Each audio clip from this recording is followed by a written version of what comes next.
Yes, guys, and it's me, James Davis, right now. Time it's evening.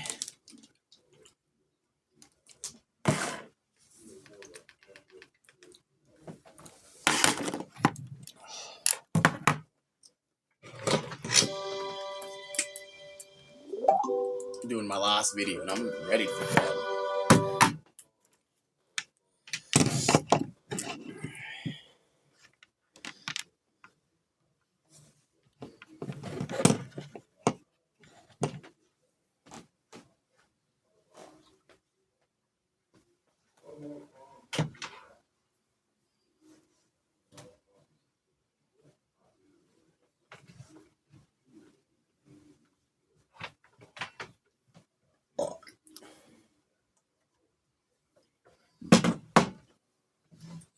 So I'm ready. I'm doing my last video.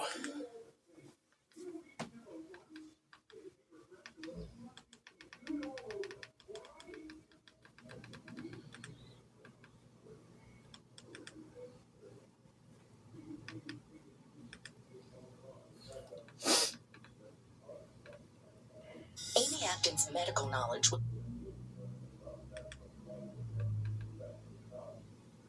Your fridge, your washing machine, they have a dump. Pressure switches, one for the low stage and one for the high stage. Hey guys, Jay here with Word of Advice TV, and today I want to go over furnace sequence of operation and why you should know that. And before we take these doors off, we're going to need the doors off. Before you do that, if your furnace isn't working, the first thing you want to do is look into your sight glass, which is going to be on the bottom door of the furnace right here. You should have a sight glass. Most of the newer furnaces will have them. And if that's blinking some kind of an error code, my furnace power switch is off right now, so you're not going to see a light, but if that will be blinking some error code, remember what that code is before you take the doors off. So I'm going to go ahead and take my doors off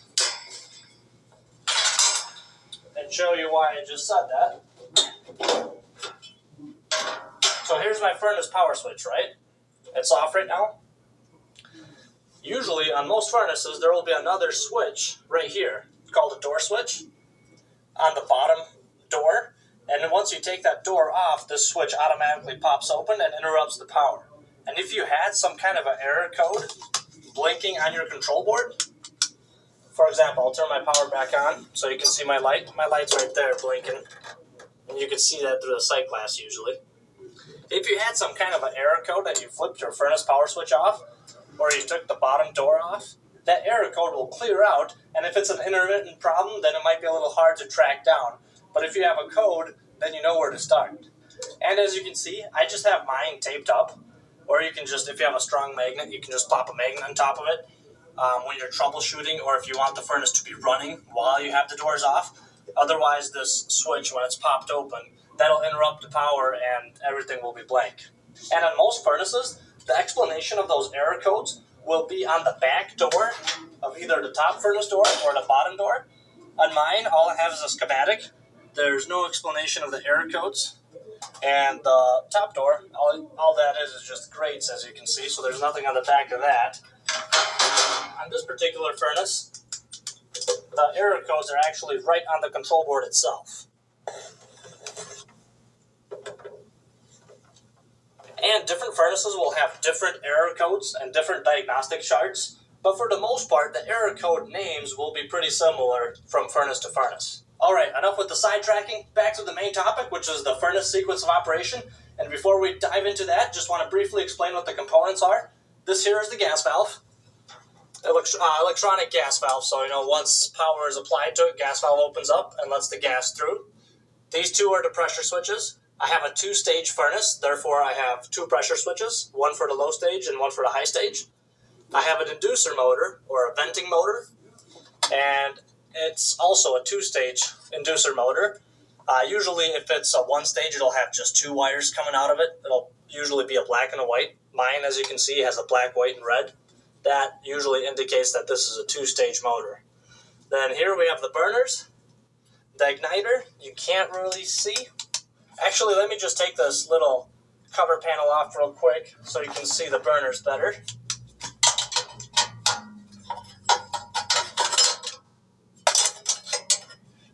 we can actually see the igniter a little better. There's the igniter.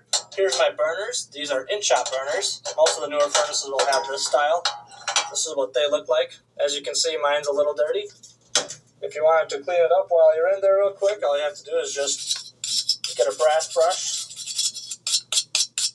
If you really want to be diligent, you can also blow them out with some compressed air.